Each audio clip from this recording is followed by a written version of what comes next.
नया साल मुबारक हो सबको। हम उस शख्स को पागल इंसान कहते हैं जिसके ख्यालात, आइडियाज और एक्शन इस तरह के हों कि वो अपने लिए दूसरों के लिए खतरे का बाइस हो। ऐसा लगता है कि इस वक्त पूरी इंसानी नस्ल एक पागलपन का शिकार है। ताकत और दौलत की हवीस और लालच ने ना सिर्फ तरक्की याफ्ता मुल्क को, खास तौर पर अमरीका, बरतानिया को पागल किया हुआ है, बल्कि इनफरादी तौर पर भी ज़्यादातर लोग इस पागलपन का शिकार हैं। इंसानी नस्ल ने सिर्फ पिछले तकरीबन 100 साल में 100 मिलियन लोगों को कत्ल किया है, पहली और दूसरी जंग अजीम। मगर लोग और कौमें तारीख से कुछ नहीं सीखती। आज भी दुनिया के ममालिक तकरीबन $2 ट्रिलियन हर साल जंग की तैयारी में खर्च करते हैं डिफेंस के नाम पर, जबकि तकरीबन $100 बिलियन से दुनिया से भूख खत्म की जा सकती है।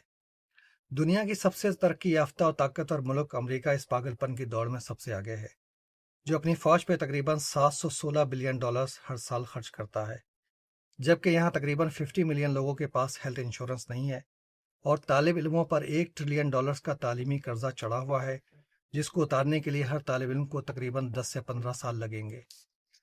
दुनिया के हर मुल्क एक्सेप्ट प्रोबेबली स्कैंडिनेवियन कंट्रीज की एक ही कहानी है, हैव और हैव नॉट की जंग, यानी अमीर और गरीब की जंग।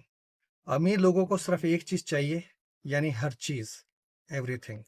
वो किसी के लिए कुछ भी छोड़ना नहीं चाहते, जबकि गरीब लोगों की ख्वाहिश है कि वो इन अमीरों की जगह खुद ले लें। आमतौर पर एक गुलाम ये नहीं चाहता कि गुलामी ख़त्म हो जाए, वो ये चाहता है कि वो खुद आका बन जाए। आज नस्ल इंसानी के लिए सबसे बड़ा खतरा एटमी हथियार और मौसमी तब्दीली, क्लाइमेट चेंज है। मगर हम पूरी तेज़ी के साथ एटमी हथियार बनाए चले जा रहे हैं, ख़ास तौर पर अमरीका, रूस, इंडिया और पाकिस्तान।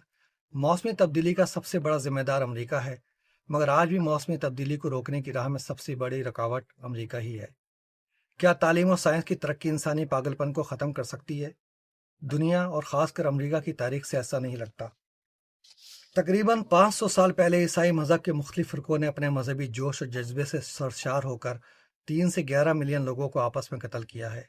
ये जंगें 100 साल तक होती रहीं, यहाँ तक कि चर्च ने साइंसदानों को जिंदा जलाकर मार दिया और साइंस की किताब पढ़ने की सज़ा भी मौत दी जाती थी, और किसी को यह एहसास नहीं था कि वो लोग क्या कर रहे हैं।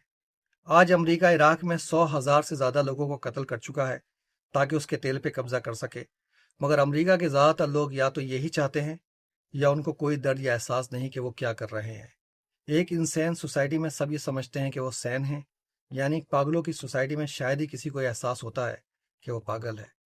इंसानी तारीख ये बताती है कि कौमों के पागलपन, यानी जब वो अंधों की तरह अपने लीडरों को फॉलो करते हैं, कि बड़ी वजूहात में मजहबी जनून या इंतहा पसंदी, हुब्बे वतनी या कौमियत का जज्बा, यानी पेट्रियाटिज़म या नेशनलिज्म, आला नस्ल होने का गुरूर या दूसरों के ज़राए पे कब्जा करने की लालच शामिल है। लीडर्स इन जज्बात को उकसाकर किसी भी कौम को लाखों लोगों को कत्ल करने के लिए बड़ी आसानी से तैयार कर सकते हैं। इस दौर में अमरीका भी यही करता आया है, और बदकिस्मती से पाकिस्तान का भी यही हाल है, जहां लोग मजहब के नाम पर मरने मारने या इंडिया से जंग करने के लिए हर वक्त तैयार होते हैं। इस तारीख के बावजूद हमें इंसानी नस्ल से इतना भी मायूस होने की ज़रूरत नहीं है। आज तरक्की याफ्ता मुल्कों में आम लोगों की ज़िंदगी फिर भी बहुत अच्छी है। तरक्की याफ्ता इंसान ने माजी की काफ़ी बुराइयों को, जिनमें इंसानों की कुर्बानी, ग़ुलामी, जागीरदाराना निज़ाम और नस्ल और मज़हब और अकायद के नाम पर कत्ल व गारत को तकरीबन ख़त्म कर दिया है। बदकिस्मती से पाकिस्तान में माजी की घिनौनी बुराइयां आज भी पूरे उरूज पर है। आज भी पाकिस्तान शायद वो वाहिद मुल्क है जहां जागीरदारी निज़ाम कायम है। चुनाचे इसका शुमार इन 3 मुल्कों, इंडिया, चाइना और पाकिस्तान में होता है, जहां मौजूदा दौर के ग़ुलाम सबसे ज़्यादा हैं। हकीकत में पाकिस्तान में परसेंटेज के लिहाज से दुनिया के सबसे ज़्यादा ग़ुलाम हैं। पाकिस्तान वो वाहिद मुल्क है जहां 201 से अब तक 50,000 से ज़्यादा लोग सिर्फ मजहबी इंतहा पसंदी की वजह से कत्ल हो चुके हैं। पाकिस्तान का शुमार इन चंद मुल्कों में होता है जहां लोगों को उनके अकायद की बिना पर जेल या मौत की सज़ा हो सकती है। तरक्की याफ्ता मुल्कों में ऐसा सैकड़ों साल पहले होता था, मगर आज सिवाय चंद इस्लामी मुल्कों के कहीं भी ऐसा नहीं होता। यहाँ मैं एक्सेप्शन का जिक्र करूँगा। बदकिस्मती से कुछ यूरोपीय मुल्कों में हॉलीकॉस्ट को डिनाई या रद्द करना गैर कानूनी है। अब यहाँ ये सवाल आता है कि क्या पाकिस्तानी सोसाइटी को मालूम है कि वो क्या कर रही है? हम पाकिस्तान को एक आइडियल मुल्क बना सकते हैं जहाँ गुर्बत, बेरोज़गारी और नामसावात कम से कम हो, मगर इसके लिए हमें जागीरदारी निज़ाम ख़त्म करना पड़ेगा।